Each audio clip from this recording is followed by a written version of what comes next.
안녕하세요. 오늘의 강의는 고유가로 인해서 기름값이 부담될 정도로 비싼 것이 현실입니다. 해서 기름값을 아끼고 싶다 하시면 연비를 높이는 방법, 연비를 높이기 위해서는 어떻게 해야 될 것이냐, 지식입니다. 조금 더 아셔야 된다는 거예요. 그래서 알게 되면 지금까지 어느 누구도 이야기해 주지 않은 그런 진실을 알려드리도록 하겠습니다. 이 상식적인 내용, 누구도 가르쳐 주지 않는 이런 상식적인 내용을 한 번만 들어두시면 헛똑똑이한테 절대 당하지 않습니다. 그러니까 한번 들어두시기 바랍니다. 유익합니다. 이것은 자동차 공학과나 또 대학교에서 가르치는 내용이 아닙니다. 또 정비사들이 가르쳐 줄 수 있는 내용도 아닙니다. 해서 조금만 더 깊이 알게 되면 정비할 때 가지고 있는 지식과 현장에 실제로 운행할 때 조건들이 달라진다는 거, 이 부분 쉽게 일반인들도 쉽게 이해할 수 있게끔, 자동차를 전공하지 않은 분들도 이해할 수 있게끔 알려드리도록 하겠습니다. 자, 그럼 살펴보도록 하겠습니다. 자동차 메이커나 정비사들, 또 자동차 공학을 전공하신 분, 다들 이론 공연비, 이 부분을 강조하고 있습니다. 이론 공연비를 강조하는데 가솔린 엔진, 림번 엔진, 디젤 엔진, 이렇게 간단하게 이렇게 구분을 지을 수 있는데요.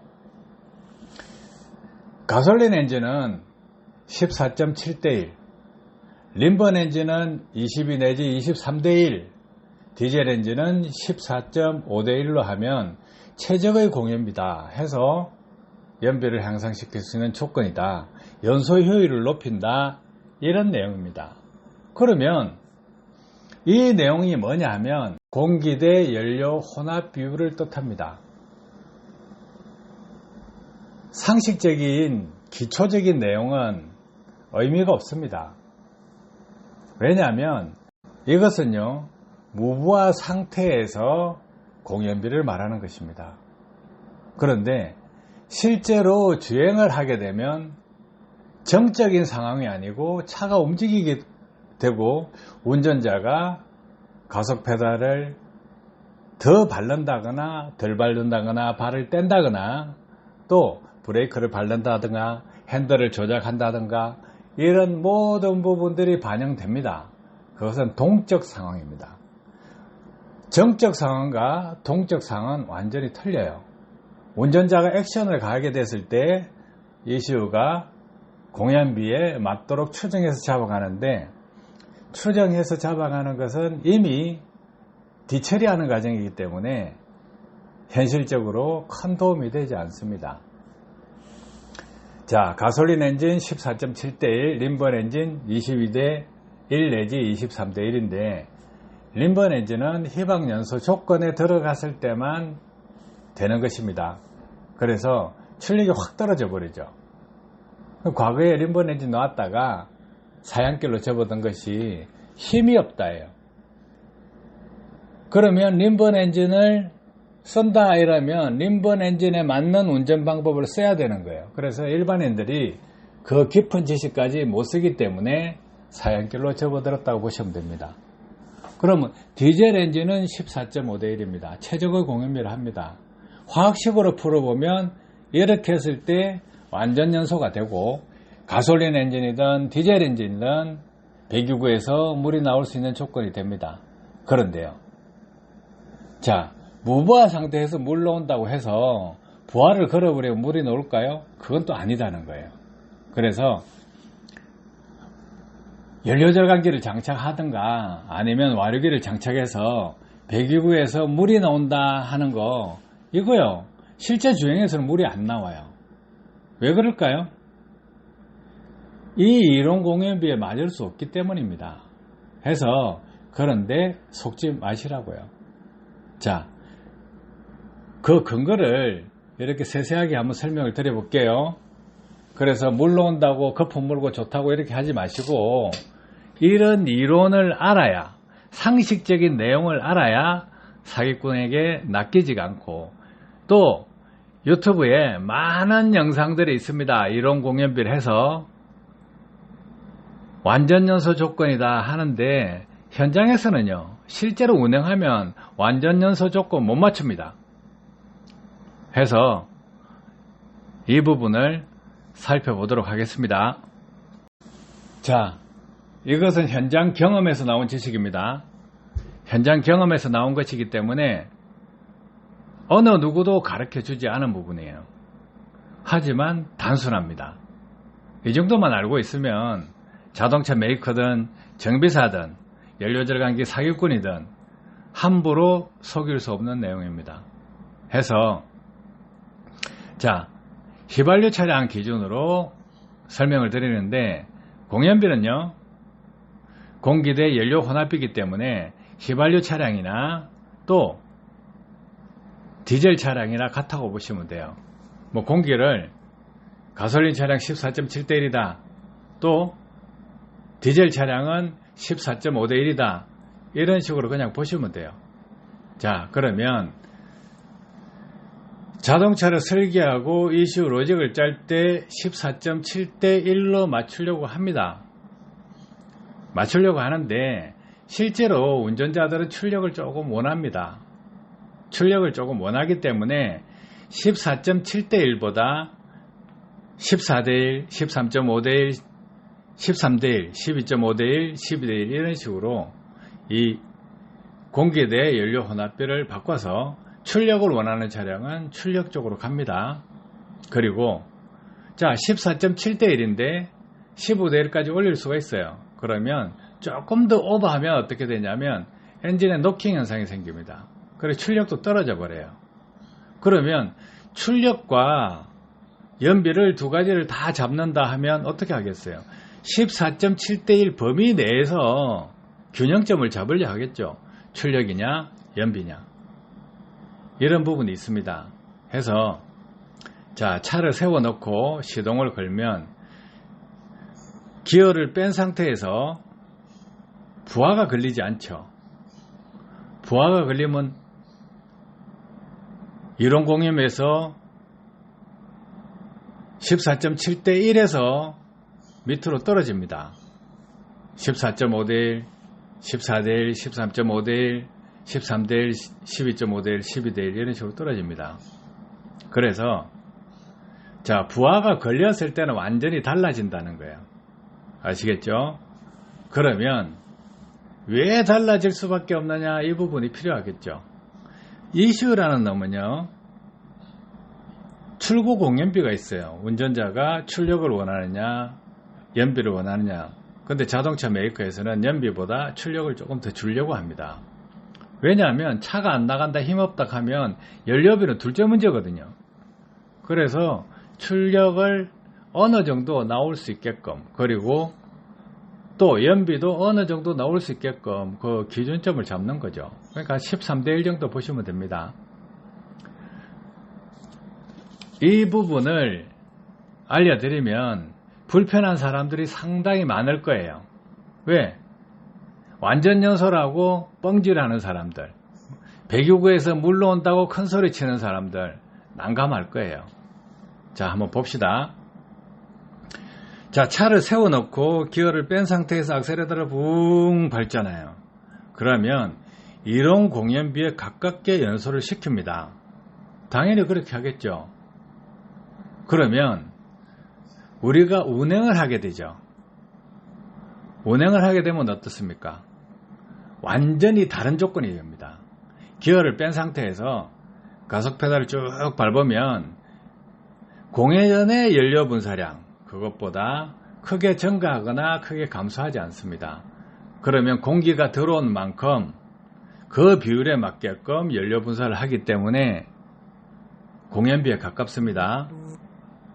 그리고 그 다음에 농후한 연소다, 희박 연소다 판단하는 것은 무엇입니까? 배기가스가 나온 것을 산소 센서에서 체크를 해서 농후한 연소다, 희박 연소다 구분을 해서 ECU에서 판단을 하고, 그러면 그 판단 값으로 연료 분사량을 조절을 합니다. 공기량은 조절을 못해요. 그래서 연료 분사량을 조절하는데 공기가 얼마 들어왔다, 그 일정량이 들어오면 농후한 연소다 하면 연료 분사량을 줄이고, 희박 연소라 하면 연료 분사량을 늘립니다. 자, 이런 것이 공연비를 맞추는 방법이에요. 그런데 ECU라는 놈은요, 그렇게 빨리빨리 대응을 못합니다. 시간이라는 게 있잖아요. 1000ml 단위 이렇게 못한다는 거예요. 그래서 동적 부하 조건으로 들어가 봅시다. 동적 부하 조건에서는 운전자가 가속 페달을 밟죠. 또 안 그러면 발을 떼죠. 발을 마음대로 움직이는 게 운전자입니다. 운전자가 액션을 넣었을 때 공기가 들어오고 연료가 분사되고 ECU에서는 산소 센서 값을 참고로 해서 다시 재분사 조건을 맞춥니다. 그런데 운전자가 마음대로 운전한다? 그럼 ECU가 따라다니다가 지쳐 죽어요. 결국은 한 템포 느리다는 거예요. 한 템포 느리면 연료가 낭비가 되겠죠. 또, 자, 우리가 차를 공회전 시켜놨다가 주행 상태에서요, 악셀레터를 푹 건드려 보세요. 그러면 차가 기틀을 같이 가벼워서 푹 나갑니까? 안 나가잖아요. 무게가 있잖아요. 그러면 공기 들어오는 양, 그 양이 증가하는 속도는 아주 느린데 연료 분사량은 100%까지, 맥스 상태까지 바로 때릴 수가 있습니다. 그럼 그렇다면 그 비율은 얼마나 될까요? 자, 휘발유차, 디젤차 틀립니다. 휘발유차 기준으로 말씀드리면, 자, 공회전 상태 연료 분사량이 있죠. 회전당 연료 분사량이 정해지가 있는데 푹 밟으면 기본적으로 4배 내지 5배는 쏩니다. 근데 차량에 따라서 기름량을 일정하게 여타가 계속 꾹 밟으면 어떻게 되냐면 터보가 있는 차량, 그 차량들은 또 연료 분사량을 정량을 확 시킵니다. 왜 그럴까요? 출력이 늘어나게 됩니다. 그러면 이런 차량, 터보 차량들이 있습니다. 승용차 중에도 터보 차량들 2단으로 제어합니다. 기본적으로 우리가 일반 차량과 비슷하게 가속 페달을 밟으면 쭉 연료 분사량을 4배, 5배 했다. 그러면 터보가 돌아갔을 때는 어떻게 하느냐? 쭉 밟으면 연료 분사량이 기본적으로 5배 정도 쏟은 거에서 다시 스텝으로 더 기름이 들어가게 합니다. 그러면 스톨 테스트를 하죠. 스톨 테스트가 뭐냐면 브레이크를 밟고 드라이브를 연 상태에서 악셀레터를 꾹 밟습니다. 꾹 밟으면 기름량이 5배 정도 쐈을 때 그때부터 정량을 시킵니다. 터보가 돌아가고 쭉 밟아주면 5배 쏟은 거에서 다시 그 위에 정량된 기름이 엄청나게 또 들어갑니다. 그러면 고속으로 달릴 때 공기장으로 차가 잘 안 나간다. 130km, 140km 했을 때 잘 안 나간다. 130km, 150km 했을 때 그 이상의 차가 잘 안 나간다 하면 가속 페달을 꾹 밟으면 터보 차량들은 쭉 빠지고 나갑니다. 200km, 220km 이렇게 나갑니다. 왜 나갈까요? 연료 분사량을 또 늘립니다. 그게 터보예요. 그러니까 연료 분사 제어가 틀리다는 거예요. 자, 이렇게 봤을 때요, 그러면 차가 엔진 회전수가 만약에 똑같아 1000rpm인데 1000rpm 상태에서 가속 페달을 푹 밟았다. 기름이 10배까지 쏩니다. 공회전 때. 그러면 어떤 차량은 20배까지 쏜다는 거예요. 그럼 공기량 들어온 양은 일정한데 순간적으로 기름을 5배 내지 20배까지 쏜다. 공연비하고 의미가 없어요. 공연비는 공기에 들어온 양 대 연료 분사량인데 연료 분사량이 기름이 전혀 안 들어가는 상태도 있고 주행 중에 발을 떼면 기름이 하나도 안 들어가요. 그럼 공연비하고 의미 없죠. 또 공회전 상태의 기름보다 10배, 20배까지 쏠 수가 있습니다. 그러면 공기 들어온 양에 비해서 공연비가 전혀 안 맞다는 거예요. 맞을 수가 없는 조건에 이게 한 개 더 있는 겁니다. 그래서 일반적으로 아는 것과 현실은 다르다. 그러면 이 내용을 알아야 연료비를 아낄 수가 있는 것입니다. 이론 공연비요, 백날 맞춰봐야 안 된다는 거예요. 그거는 자동차 메이커에서 할 역할이고, 이 동적 부하 상태, 우리가 운전자가 운행하는 상태에서 공연비를 맞춰야 되겠다. 최상의 조건에 공연비를 맞춰야 되겠다. 이렇게 생각하셔야 돼요. 그래서 동적 부하 상태에서 우리가 또 뭡니까? 고속회전 때 연료 분사량을 쏴준다 하면 출력을 원한다. 토크를 원한다면 기름을 더해야 됩니다. 기름을 더해야 되는데 어떻게 더할까요? 가속 페달 더 밟으면 되는 거죠. 그런데 가속 페달을 순간적으로 밟는다고 해서 공기량이 늘어나냐 이거예요. 아니다요. 그래서 터보가 연소된 배기가스로 터보를 돌려주면 그 임펠러가 흡기구에서 과급을 시키는 거예요. 그렇다 하더라도 그렇게 큰 양으로 변화되지 않습니다. 후차적인 문제예요. 운전자가 동적 상황, 그 상황이 되면 공연비는 못 맞춘다고 생각하시는 거예요. 공연비는 못 맞춘다고 생각하시면 됩니다. 그래서 14.7대1이다 하면 그게 1대1이 될 수도 있고 푹 밟는 순간에 또 아니면 5대1이 될 수도 있고 발을 떼고 나면 20대1, 30대1도 될 수가 있는 겁니다. 그래서 공회전 상태의 공연비이기 때문에 운전자가 이렇게 연료 분사량이 어떻게 변하느냐에 따라서 공연비에 가까우냐 아니면 농후한 연소냐 희박 연소냐가 구분이 됩니다. 자, 이거 보면 어떤 생각 드세요? 이걸 보면 결국은 자동차 제조 메이커에서 할 것이 있고 운전자가 할 것이 있다는 거예요. 완전히 분리되는 겁니다. 그래서 이런 부분을 알아야 연비가 상당히 차이가 나게 되는데 이 부분을 이론적으로 마스터하고 나면 저희가 운전 방법을 딱 바꾸면 기름이 절약될 수밖에 없습니다. 근데 이것을 모른다 하면 개찐 또찐 똑같아요. 그래서 이 부분은 자동차 메이커에서도 가르쳐주지 않고 또 대학 교수도 가르쳐주지 않고 정비사들도 가르쳐줄 수 있는 내용이 아니다는 거예요. 왜? 책상머리에서 나오는 지식이 아닙니다. 이것은. 그래서 공연비에 가까운 또 운전자가 어떻게 운전하느냐에 따라서 차이가 많이 날 수밖에 없다는 거예요. 그러면 완전 연소다 해가지고 사기치는 사람들한테 절대 속지 마시라는 거예요. 아시겠어요?